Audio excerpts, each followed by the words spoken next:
Барлықтарыңызға сәлем. Бүгін сіздермен өзім дайындайтын фаршталған бұрыштың рецептісімен бөлісемін. Өте дәмді болып шығады. Осы рецептпен жасап көруге кеңес беремін.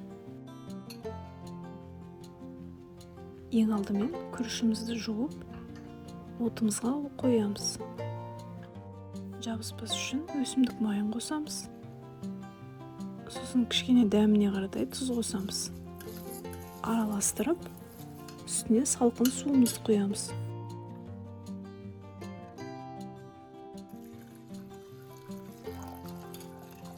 Су құйған кезде осылай бас бармақтың ұшындай асып тұруы қажет.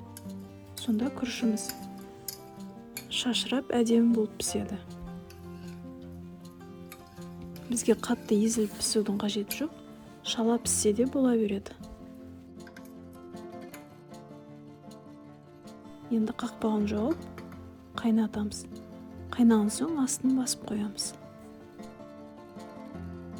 Енді қазанымызға өсімдік майын құямыз.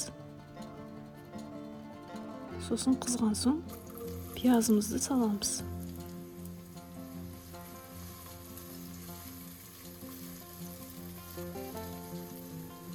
Араластырып, қызарғанша қуырып аламыз.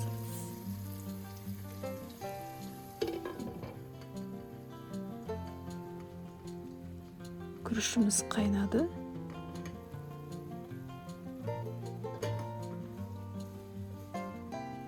Суы тартылған соң астын өшіріп, бетін жауып қоямыз.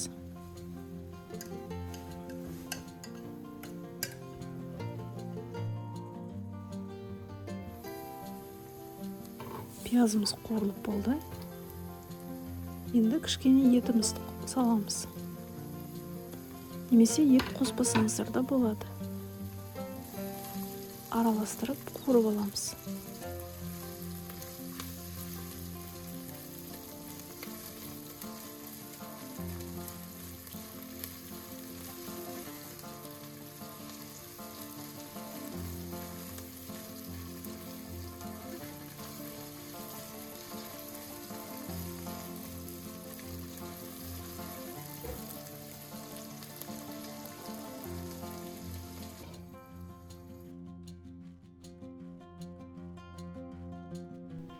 Етіміз қуырылған соң, үкіштен өткізілген сәбізімізді қосамыз.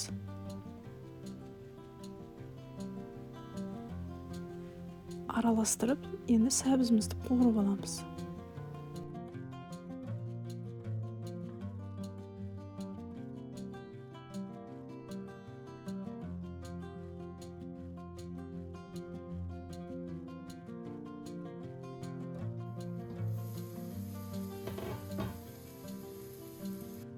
Енді томатымызды қосып, тағы да араластырып қуырып аламыз.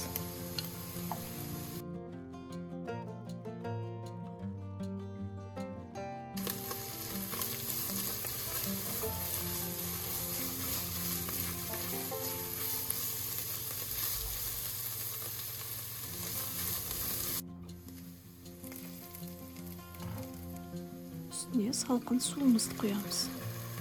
Енді қазанымыздың бетін жауып, қайнатамыз. Қайнаған соң астын басып қоямыз. Бұрышымыздың ішіне салатын салмамызды дайындаймыз. Ол үшін менде сиыр етінің фаршы үлкенірек ыдысымызға саламыз. Үстіне ұсақтап туралған пиязымызды қосамыз. Екеуін араластырып аламыз. Үстіне күрішімізді саламыз.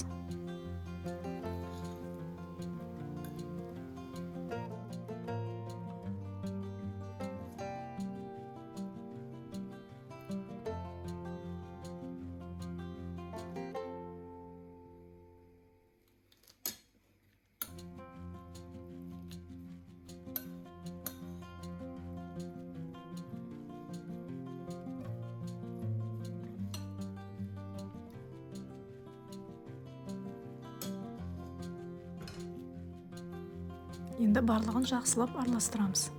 Сосын дәміне қарай қара бұрыш қосамыз.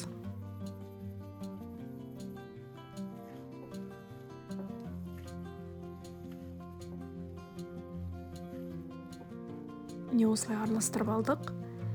Енді бұрышымыздың ішін тазалап, осылай аузының бәрін тазалап аламыз. Менде мұздатылған бұрыш. Осыған енді салмамызбен толтырамыз.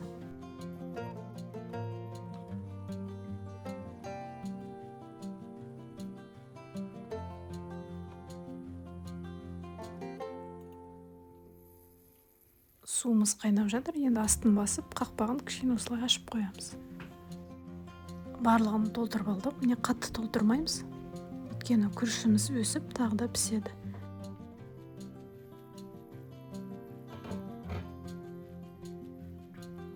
Дәмін көреміз. Егер тұз аз болса, тағы да тұз саламыз.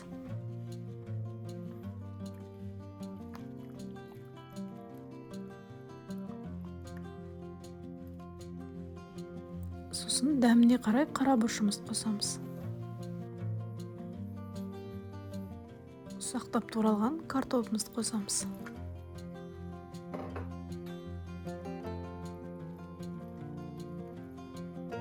Енді дайындап қойған бұрыштарымызды видеодағыдай салып шығамыз.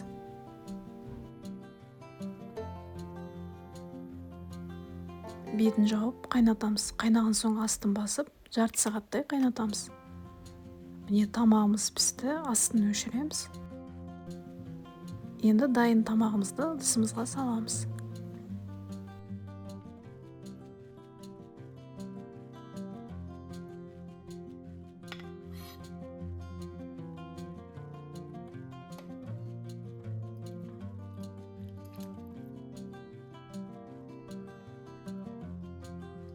Осымен өте дәмді фаршталған бұрышымыз дайын болды.